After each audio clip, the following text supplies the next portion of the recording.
In today's video, I'm going to cover these cheap Chinese-made projectors that you find on Amazon and why you might want to consider getting one for yourself and for your theater. Nothing has changed much here in my home theater other than the addition of this inexpensive LED projector. I purchased a number of these projectors from different places, some from Amazon, some from bin stores. I just got them, all of them, and I said, let me just take a look at them and see which ones work and what could be expected when using them. Before I get into showing you all the different LED projectors and kind of what can be expected and what to look for, I'm going to first go over why you might want to get a cheap LED projector, and then I'm going to talk about some of the pros and some of the cons. So first off, you get a much longer lifespan with an LED projector. The light source can go for 20 to 50,000 hours, so it could just run for like ever. Halogen type lamps only usually last for about 2,000 to 5,000 hours. You'll never need to replace the LED bulb most likely, so they're pretty much just use it until it dies someday in the way future. LEDs run significantly cooler versus a halogen bulb type, which get very hot in a small space. You know, it's kind of like a heater. So in the winter that's great, but in the summer not so much. They're also much quieter because they're, cooler, the LED type. They don't have to have so many fans and all that kind of stuff. So one of the big things that I guess one of the main reasons that I looked at it was for power consumption. Now, even though I am running everything on solar and it doesn't cost me anything to run the projector, there's a lot of good reasons why I still would want an LED projector. Besides just the fact that there's a much lower power consumption. The LED projector takes only about 1/6 the amount of wattage of my regular projector. So I could run 6 of my projectors because they're only the LED projector that I have only runs at about 60 watts, whereas the full-size halogen one is going to run close to 260 watts. And you're running that for, even for one movie, it's a couple of hours. It could be 3 hours. And if you're like to put it on like I do for a lot of other reasons, you're just using up the bulb and you're, consuming a lot of power. So low power consumption. The other thing is that the LED can go to full brightness almost instantaneously. And then the halogen takes a while to warm up and a lot of time to cool down. So there's no waiting and no risk of damaging the bulb by powering it off too quickly. They're also much more portable and they're smaller, which is nice. They're maintenance free because there's no bulb replacement. So you're also going to have some trade-offs. So for example, you're going to have some lower brightness. The cheap LED projectors often exaggerate the lumens on their box and in their packaging, so the real brightness is much lower than the halogen type. The image quality can be worse. I'm focusing in this video in the 1080p range of these, which you can get some pretty good image quality. You don't get as deeper blacks and things like that as you would with some of these others, especially even a more expensive LED projector. There are some really nice expensive LED projectors, but I really like my halogen one and I love the picture quality. It's inexpensive to buy. So there's trade-offs, but I did want a secondary projector that I can watch when I'm watching TV shows or I'm just having it on to put something on, and I don't have to worry about the fact that I'm consuming much power, I'm not making a lot of heat, and I'm not burning up my bulb of my really good projector. Also, one of the reasons why I went down this project in the first place is because I had an older Acer halogen secondary projector, and the bulb went out while we were watching a movie. And if you've ever had that experience, it's a little bit unnerving. Those bulbs, now in my really nice projector, has an encasement that protects it, but on these cheaper, older ones, they don't have that, and they will off-gas mercury and other harmful gases. So you pretty much just want to hit shut down and leave the room and let the air disperse. But under that condition, I was like, I really don't want to go that route again. Let me take a look at a good LED projector and see at cheap what I could actually accomplish or expect. as I go through these projectors here, I'm going to give you kind of my notes about what I experienced. I'm not going to say, oh, this one's terrible, that one's not terrible. Overall, they all did a decent job, but there were specifics about each one that I kind of want to highlight that might help you in selecting your own LED projector. The first projector that I purchased was this one. Probably was around $80 on Amazon. I got it home and opened the box, and then here's we go. You'll notice on the outside, these are always usually kind of a plain box with not much there. Here's the model number.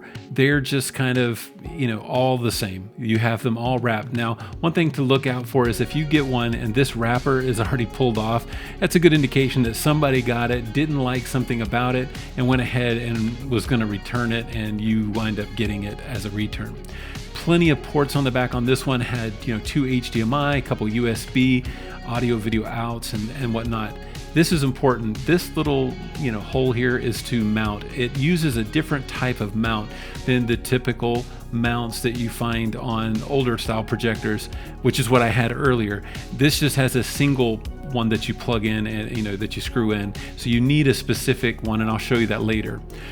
These things always are included, usually your USB cable, HDMI cable, power cable, and the actual remote. Now that's a big part of each one of these. Some of these remotes are really good and some are really junk, and you can feel that they're really chintzy. You can see here I've got this one mounted and how it has that single mount. I didn't have one when I went to go do this testing, so I just took one I had on a like a video surveillance camera. I took it off and put it in there just so I could do the testing and get started, and I went ahead and I ordered one, and I'll show you that one here in a little bit. You can see here how off to the side I have the old type mount, which you could probably rig this one up, because it just has a bolt, but these make it a lot easier. It's only about $10 to get one. It'll even let you, do a little bit of hiding of the cord. With this projector, you'll see here, when you're in a dark room, you're going to get a pretty good picture quality and brightness. So, I wouldn't recommend any of these for, outside. Inside, not too bad. This is the number one thing that I use to determine whether or not the projectors work good. As you see here, the words up in the corner. Most of these cheap, inexpensive LED projectors have a cheap lens, and that lens can get distorted out towards the edges. It's really focused on the center, but not as well on the edges. When you're watching a movie or something like this, it's not quite as noticeable because your eye is really focused in and trained mostly on the center of the screen, and so they make sure that that part is the best.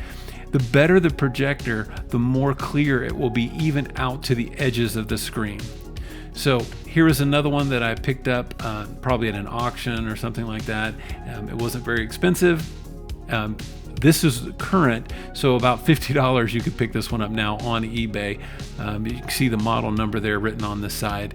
This one had a neat form factor because it's really compact. A lot of them have a good built-in speaker.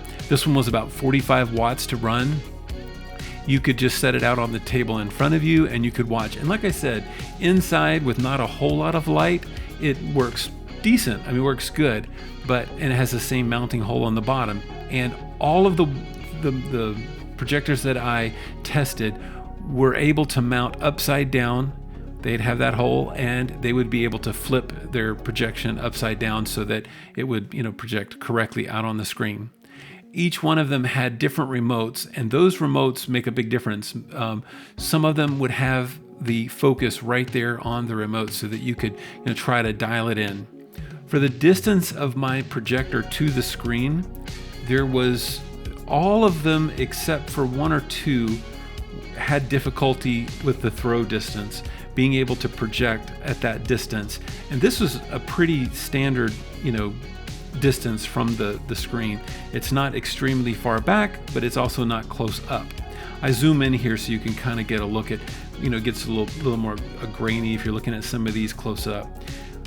On all of these, when I mounted them and I checked them to see, what their quality was, I would stop them, I would zoom in, and, my camera actually improved on the quality of a lot of these. Now you'll see that up in the corner there that the writing is where you'll notice it the most, the clarity. This one did a pretty good job, and it was a good contender, but there was sometimes just a color variation, like it wasn't able to, to adjust to a better color scheme to get it to look like I would want it. So it is essential that you get it, you mount it, and you test it, and do some, closing, look up close, see if it lives up to everything that they're claiming that it should be. As you can see, all of these are at 1080. They fill that screen, and they do a pretty good job. You could probably get by with any of them, but for myself personally, I had to check to make sure that the edges were clear and that you could read. This one you can find. Now, the biggest problem I had with this one was called the iSendbox, which didn't care for that naming convention, but it was a pretty good build quality, and I wanted to go ahead and give it a try. I got it at an auction or something like that. So today you could pick it up for about $60 or $70. You could tell that they had a good build quality for this, and I did like how it mounted on the hole on the bottom of the actual stand, and some of them you had to flip it back to do it, and it's just all about preference. But you could tell that some of these had really good build qualities, and also when you went to project, their ability to autofocus, the newer ones that you get nowadays, they have a built-in technology that works really well for being able to autofocus and to fill the screen without you having to do hardly anything. You just turn it on and it automatically focuses and sets it to the screen. And I'll show you that later where I was able to do that. The one big problem with this projector is that it may have had an issue because it wasn't an auction, but it just would not bring up the HDMI whenever I was working with it. So I kind of just scratched this one off right off from the beginning. The menu was pretty nice. You'll also notice with the remote trying to move around on the screen that some will work really easy and others won't based on their kind of build quality. So I took that remote into consideration too. Now this is the one that I actually settled on in the end. This is a projector that had really good reviews on Amazon, so I picked it up to give it a shot to see that, if its resolution was good and if everything worked out well. Some of them, the color, gray or white, you might get it cheaper. So sometimes they're the same projector, just different color. This is the same one, and I can't find it on Amazon anymore, but I could find it on eBay. I purchased mine on Amazon. So really inexpensive. You can see here they're kind of doing a rip-off from the Tesla logo, I think, a little bit there, but looks pretty nice on the screen when it comes up. The packaging, comes pretty standard. You can really get a feel for the projector by looking at the manual. If it looks like it's been put together by someone who speaks Chinese, it makes it difficult. But when it looks like an English person did it, it works out much better, I think.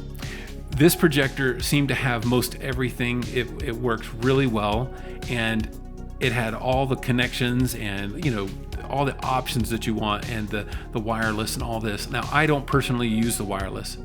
One thing I noticed is that any of the projectors that had some kind of cover protecting the lens were typically the ones that had a better lens. And so if you don't see something covering or protecting that lens when you get it, then it's probably they're not taking that into consideration. You can see on this one that the letter quality is much, much clearer all the way across. It looks good. Also, the navigation was a little bit awkward, but it works just fine. On most of them, you have to select HDMI to be able to go in and, get it to put the source from the HDMI through. You could just, flip it over and everything, and it would works really well. I got that mount so that it allows you to adjust it. And that's one thing that's important about having that specific kind of mount, is it really allows you to kind of tilt forward, up, down, left and right to get it really, squared away on your screen. Based on your light source, you're going to see that, the image quality compared to like a halogen, especially some of the newer projectors where they get really good at the blacks and making sure that those are much more defined. That is probably one of the key areas, as well as the coloring. So I'm looking at the clarity, I'm looking at, across the entire screen. I'm looking at, is there, clear colors, and are they natural, or do they look like what you would expect them to look like on the screen? You do get a little bit of, assistance from my camera doing the video. It's going to clean things up a little bit, or, accentuate certain colors and things, just trying to give you an overall representation of how things look on the screen. And by zooming in, I'm able to kind of look at what is it that we're seeing. Depending on how close you are, that's going to make a difference. Up close, like there's, it looks like one thing, but when you back up on a dark, it looks pretty good. But you definitely don't want a lot of washing out of the black, and you also want the colors to look natural, or a color scheme that you like. Now, one thing about this projector that I'd like to mention is that I had one pixel that was an issue on this projector. So when I got it and noticed that, I said, well, I'm going to order a second one, and I'm going to see if I can get a better, overall build.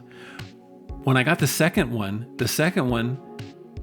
did not have one of the focusing features that this one did, even though it was the same projector and the same model from the same person. So sometimes you can just request a different one or send it back and get a different one, and you'll have a feature or a better, experience with the same projector. So it is just, I think, critical that you get it and you test it and be prepared to send it back and try a different one until you get one that works well and has a nice crisp image, color, and everything that you want. No weird sounds, just nice and clean. I did all this testing and picking up these projectors last year, but then this year I got another one in an auction, and I wanted to go ahead and throw that one in the mix. And just to kind of, because there were some things I experienced with it. When I got it, it is one of the ones that is actually quite expensive, comparative to what I've been showing you. Most of these projectors are under $100, but on this one, it was, close to 100 or more on Amazon. Because of that, and because of the nice build quality, I wanted to throw it in the mix and kind of compare it to what I've already experienced. I tested all the others the previous year, and I tested this one just a few days ago. Now, to kind of explain this one, there was something that was different than the others. Most of the others would have some type of edge distortion, or where the words wouldn't be clear. This one is hard to tell in my video, but everything was just a little blurred. So this is something you might experience, and if you do, it's for another reason. It's because it can't handle the throw distance. The quality of this projector is really good. If the projector was sitting about 5 feet closer to the screen, this would not probably be any problem. This one I'll show you here in a minute, where I actually took it upstairs and just projected it on the wall from a certain distance, and everything was crystal clear. But if you get a projector that when you put it where you need it in your theater, and it doesn't show clearly all over the screen, there's just a little bit off, and you try to refocus it, but the focus doesn't quite make it there, and you try to manually adjust it and you still can't get there, it's basically because the throw distance. And like I said, here in this video, it doesn't really reflect really good, but it definitely had a blur to all the words, and you'll see me trying to work with that and see if I could get this autofocus to let me manually focus and everything. This one actually had some pretty neat features. Unlike any of the others, these newer ones have this auto focusing setup, and it's really neat. When you get it set the way you need it and you just turn it on, it automatically goes out and does an autofocus, and then it identifies the size of the screen and does like its keystone correction and aligns itself with the edge of your screen, so you don't have to fiddle with it and try to get it to line up. It just automatically does that when it first comes on. It puts up this kind of checkerboard pattern and does some kind of like AI thing where it looks at it and says, oh, I need to move this and change this, and does all that for you. For that reason, this projector would probably be the best and nicest projector if I didn't need it to have a longer throw distance. You can see here where it's trying to adjust. You see how quickly that adjusted in?